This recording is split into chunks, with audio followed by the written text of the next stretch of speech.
All right, this is just going to be a basic overview and a reminder of how to use logarithms.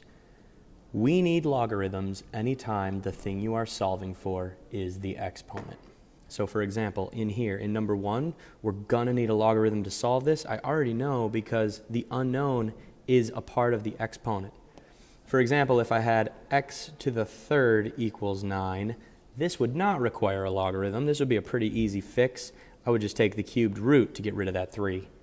Take the cubed root of both sides, right? That wouldn't be so bad. So if it's the base, you don't need to use a logarithm. You'll only need that logarithm if it's a part of the exponent. So what I'm going to do is go through it 2 different ways of looking at this. We're going to look at it the first way when you have log base of something, and then we're going to go through the second way where we're going to assume that the base of the logarithm is 10, and you'll see the second way to rewrite it. So the first way, and we'll put the second way over here.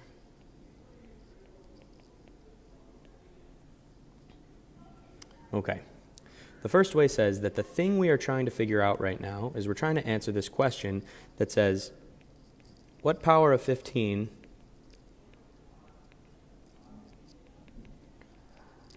equals 9? And we can ask our calculator this question as long as we write it a specific way. We've talked a lot about in class how to take that exponent and write this question, but you need to write it as a logarithm. So the way to ask this is to say, what power of 15 equals 9? And that power is 2x. We see that, right? We see the power of 15 that equals 9. Now the good news is your calculator can do this for you. The TI-84s have a log base function that will calculate that. But before we calculate it, remember the goal here is to get x by itself. So I'm going to need to divide by 2 here to get x alone. So I'll just do my steps here in red. I'm going to divide by 2. I'm going to divide all this by 2. So I'll have log base 15 of 9 over 2. And that equals x. So I can just take this whole thing, put that whole thing into the calculator, and that will give me the correct answer. Okay? Now the second way to do this is to use an identity that allows you to take the exponent. So we're going to start from here and we're going to do it the second way. That allows you to use a log base 10. So I can rewrite that right-hand side as 2x times log base 10 of 15. And usually we don't have 2 sets of parentheses here, but I'm just showing you that that exponent, this exponent comes down and gets multiplied by log base 10 of your base. Okay? Now whatever you do to one side, you have to do to the other side. So we've got to recognize that the exponent of this 9 is a 1. Right? So this really says 9 to the first power. 9 to the first. So I can do the same thing to the right-hand side. Bring the 1 down. Log base 10 of 9. And we talked about how when you don't see the base, it is base 10. So this is an operation that we can perform here that allows those exponents to come down to the ground and become bases themselves that are being multiplied by the log base 10. And now, in order to get the x alone, we're just going to go through a couple quick steps. There is one step I could do, but I'm just going to take it slow. And first, just get rid of that log base 10 of 15 on both sides. Log base 10 of 15 on both sides. Okay? So now I have 2x equals log of 9 divided by log of 15, which you don't need to know this necessarily anymore because the calculators do all this stuff for you. But this equals log base 15 of 9. So we're at a point now where we are doing the exact same thing as we were doing here. Right? This is this same exact thing because the next step here is to just divide by 2. So I'm going to divide all that by 2. And you don't need to simplify it because in your calculator you can do all this. You'll just do log base 9 divided by log base 15. Log of 9 divided by log of 15. They're both base 10, all divided by 2. And you can put all that stuff into your calculator as long as you do that numerator first. Okay? And these will both give you the same exact answer. I will pull up a window here I'll add, let me add a Desmos browser here. We'll go to our graphing calculator.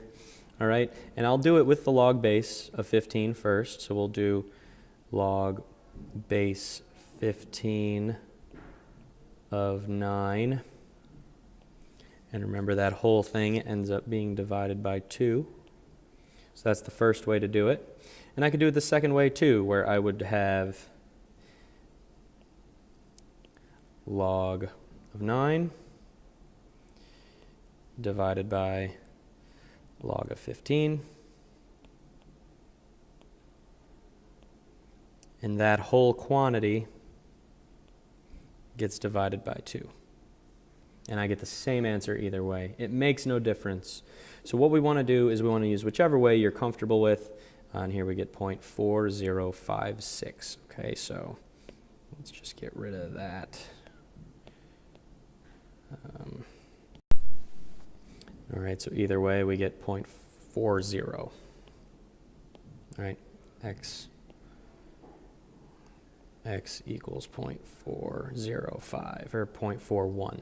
Okay, 0.41, whatever unit we're trying to use here. So what we want to do is pick either one of these methods. You can either go with this way, which I think is pretty easy to do with today's calculators if you're able to reason it out verbally, what is the question asking, and then just put that into your calculator. Or the second way, which is what you're going to see in a lot of answer keys, using log base 10. All right, that's pretty common. So let's use both methods and solve an exponential growth or exponential decay problem. So here we have Jackie.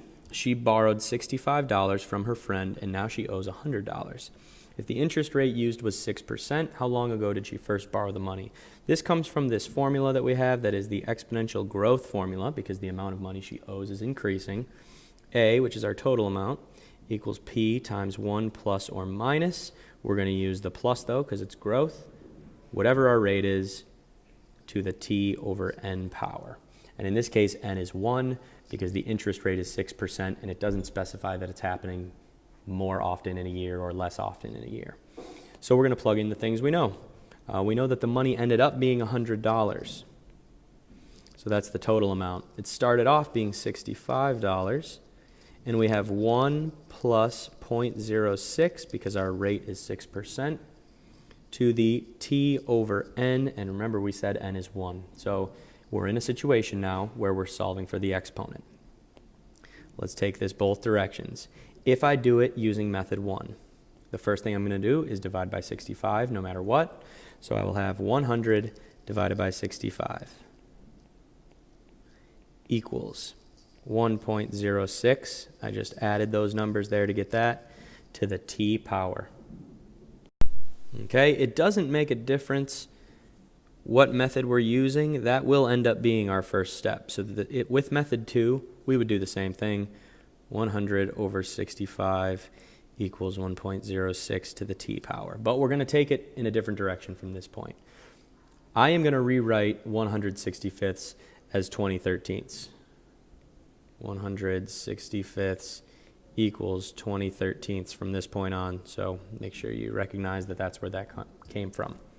On the left-hand side, I'm going to answer the question, what power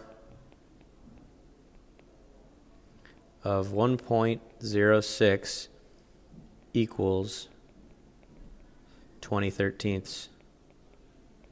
So I'm going to write that just like this. What power of 1.06 equals 2013ths? Now on the right-hand side, I'm going to do it using log base 10. The first thing I'm going to do is rewrite the left-hand side as 1 times log of 2013ths. And the right-hand side is going to become T times log of 1.06.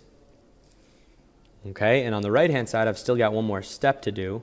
So I have to divide both of these sides by log of 1.06 if I want to try to get T alone. Log of 1.06. And now on the right-hand side, I'll have log of 2013ths divided by log of 1.06 equals t. And on the left-hand side, I have the same exact thing. So I just need to use a calculator to evaluate one of these ways, whichever way you're more comfortable with. So in the calculator, I can do both of these. If I'm going to do the left-hand side, I'm going to find the log base function. I'm going to plug in the 1.06 over the 20/13ths, just doing the calculation here. We end up with t equals 7.39. Okay, so years. And on the right-hand side, if you evaluate that, you will get the same exact thing. Use either method. You just have to be comfortable with the process of solving for an exponent, and that will definitely involve a logarithm.